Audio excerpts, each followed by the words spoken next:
Good morning, everyone. I'm Diamond Anastasia, and I'll be discussing about nurse leaders as patients' voice during pandemic. So, COVID-19 affects all of us, right?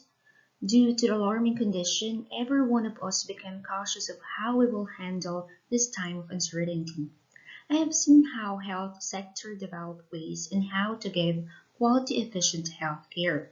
As a personal support worker, I saw that the vital role of nurses were exemplary in decision making. Management of health care delivery produced debatable topics regarding the difference between whether we are patient advocates or health advocates. Let us see the difference between these two terms.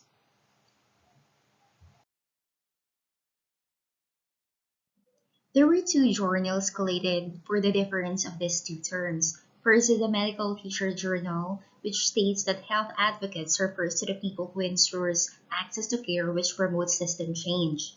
This could be any person whom we trust, whether it's part of the circle or not.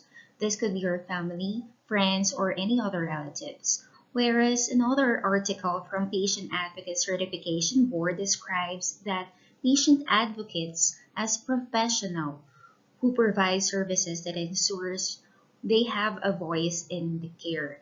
This individual includes those in health sector with the title of delivering services to the clients. We could see that there is a bit of difference, but both suggest commonalities, right, in terms of empowerment towards leadership role of nurses. This topic is very meaningful for me as whatever title we may acquire, be it health or patient advocate, all of us have a one goal, and that is to be the voice of the client. This is supported by the Patient Experience Journal, which states that nurse leaders at UCLA Health explains a nurse leader must do in any crisis is what nurses always do is to be the voice of the patient. I know that every one of us stand out as patient advocates. Unfortunately, all of us were called to serve and care, but only few choose to practice advocacy. Some nurses just view their job as a duty, while others see it as a calling.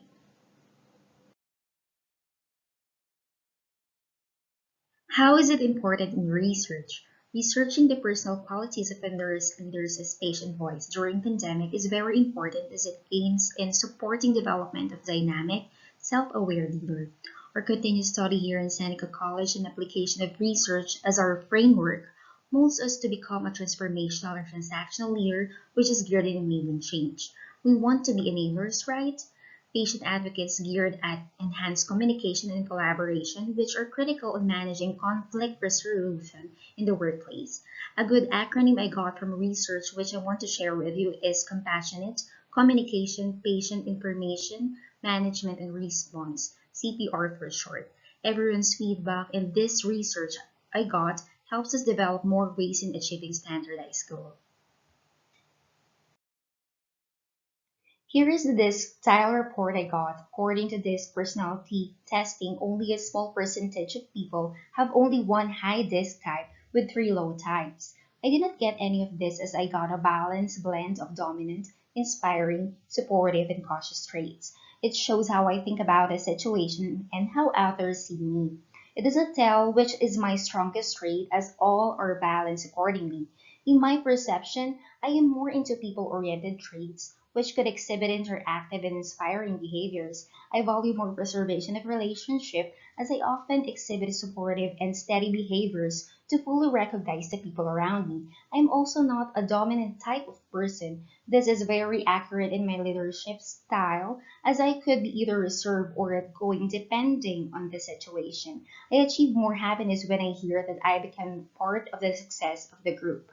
This entails the quality of authentic and resonant leadership where it inspires staff performance and promotes spirit at work, which connects all individuals to a common purpose. Nice qualities were stated, which is congruent to my character. I am a type of person who balances the work objectives and social relationship in work. Application of this result and importance of patients' voice during pandemic. This result could be used to develop my leadership skills as it could be a baseline data for future improvement of traits that must be developed.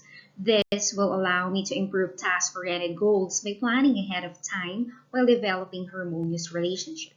This will further develop strategies and strengthening my dominancy in response to stressful situations. This is related to patient advocacy in times of pandemic, as my disk result is more of a people-oriented task.